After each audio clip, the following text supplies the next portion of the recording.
Asalaamu calaykum. Maxaad malaynaysaa sababta qaaraddeena Midowga Afrika ay faqriga u tahay? Dhulka qaaradda Afrika ayaa ah ku dhowaad 30 milyan kiiloomitir square. Badka dhulka China ayaa ah 9 milyan kiiloomitir square. Dhulka Mareykanka ayaa ah dhowaad 10 milyan kiiloomitir square, halka badka qaaradda Yurub uu yahay 10 milyan kiiloomitir square. Badka qaaradda Afrika ayaa ka weyn marka la isku wada daro badkay ku fadhiyaan China, Mareykanka iyo qaaradda Yurub, balse badanaa maababka adduunka ayaa ka dhiga sawirka qaaradda Afrika wax ka yar sida xaqiiqada ah, waxaana sida loo sameeyaa si ogaan ah loogana dhigo muuqaalka qaaradda mid yar, loona dhaqo maskaxda Afrikaanka, loona maamusho. Dhulweynaha qaaradda Afrika ayaa boqolkiiba 60 ah dhul ku wanaagsan beerashada, iyo boqolkiiba 90 keydka macdanaha qaydhin, iyo boqolkiiba 40 keydka dahabka adduunka, iyo boqolkiiba 33 keydka diamond-ka, iyo boqolkiiba 80 keydka adduunka macdanta loo yaqaano coltan, macdantaasoo laga sameeyo moobilada iyo agab kale elektarooniga ah, gaar ahaan wadanka Congo Democracy. Sidoo kale waxa ay leedahay qaaraddu boqolkiiba 60 keydka adduunka macdanta loo yaqaano cobalt, taasoo la geliyo batariyada baabuurta. Qaaraddu sidoo kale waxay qani ku tahay shidaalka iyo gaasta dabiiciga. Waxa kale ay leedahay xeebaha ugu qanisan adduunka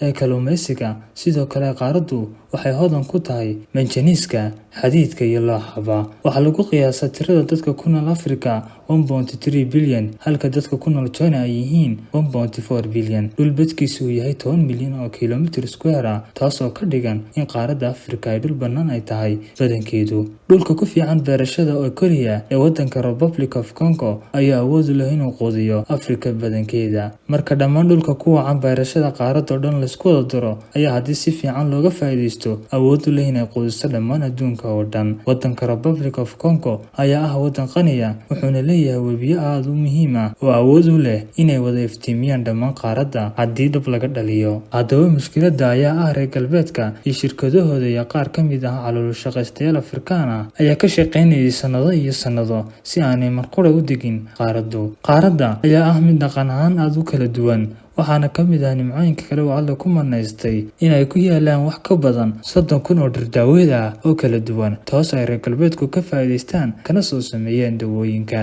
Waxaana la saadaalinayaa mustaqbalka dhalinyarada qaaradda Afrika uu gaari doono 2.5 bilyan sanadka 2050. Qaaradda Afrika ayaa lagu tilmaamaa mustaqbalka bini'aadamka. Haddaba su'aasha isweydiinta mudan ayaa ah, waa maxay sababta looga faa'iideysan layahay waxaas oo nimcooyin ah? Jawaabta ayaa noqonaysa hal kelmad oo keliya, waana jahliga. Haddii ay Afrikaanku si fiican wax u bartaan, gaar ahaan maamulka iyo ganacsiga iyo tiknoolajiyadaba, waxaa hubaal ah inay qaaraddan ay noqon doonto hanti aan la soo koobi karin.